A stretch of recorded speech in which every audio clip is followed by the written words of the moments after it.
চট্টগ্রামের আবাসিক ভবনের অনুমোদন নিয়ে করা হয়েছে বহু হাসপাতাল পরিচালিত হচ্ছে নকশা বহির্ভূতভাবে। একই রকম অনিয়ম রয়েছে কিছু স্কুলেও। নিয়ম বহির্ভূতভাবে পরিচালিত এরকম কিছু প্রতিষ্ঠানে অভিযান চালিয়ে চট্টগ্রাম উন্নয়ন সিটি কর্পোরেশন সিডিএ অভিযানে ধরা পড়েছে আরও নানান অসঙ্গতি। এসব অনিয়ম দূর করতে প্রতিষ্ঠানগুলোকে দেওয়া হয়েছে 1 মাসের সময়। বাউল পালের ক্যামেরায় আরও জানাচ্ছেন রাজীব বড়ুয়া।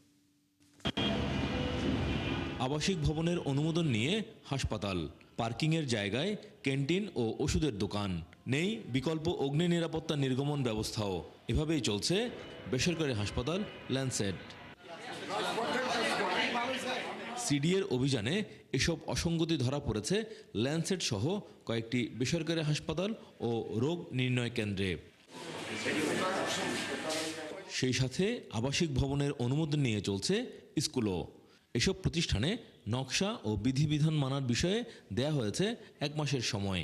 যেহেতু আপনার ভবন আবাসিক, আপনি কম সময়ের ভিতরে এখানে যে হাসপাতালের জন্য আপনি জায়গা করে দিয়েছেন তাদেরকে এখান থেকে সরানোর জন্য আপনি নির্দেশ দিবেন।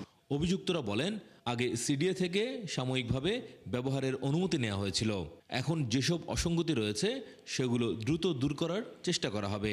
পর্যাপ্ত পরিমাণে পার্কিং নাই, কিন্তু আমার পার্কিং তো আছে। হসপিটালে তো আমার রোগী অ্যাম্বুলেন্স তো ঢুকতেছে, অ্যাম্বুলেন্সটা বাইর হচ্ছে। অতীতের বিরোধিতার কারণে বিভিন্ন কারণে আমরা চাপিয়েছিলাম, মালিকও জানে যে আমরা এগুলো ভেঙে পার্কিং, কিন্তু সম্ভব হয় নাই। আমরা নিশ্চয়ই বাড়িওয়ালার সাথে আলাপ করার চেষ্টা করব এবং ওনার কাছ থেকে জানার চেষ্টা করব যে এটা আসলে কোন স্টেটে আছে। এ নিয়ে নাগরিকরা বলছেন, এই ধরনের অভিযান নিয়মিত হওয়া দরকার।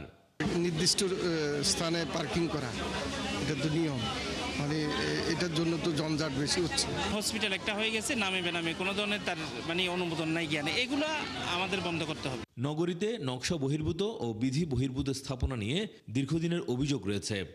বিশেষ করে হাসপাতাল, শিক্ষা প্রতিষ্ঠান ও বাণিজ্যিক ভবনে পার্কিং ও অগ্নি নিরাপত্তার বিষয়টি গুরুত্বপূর্ণ বলে মনে করছেন নগর পরিকল্পনাবিদরা।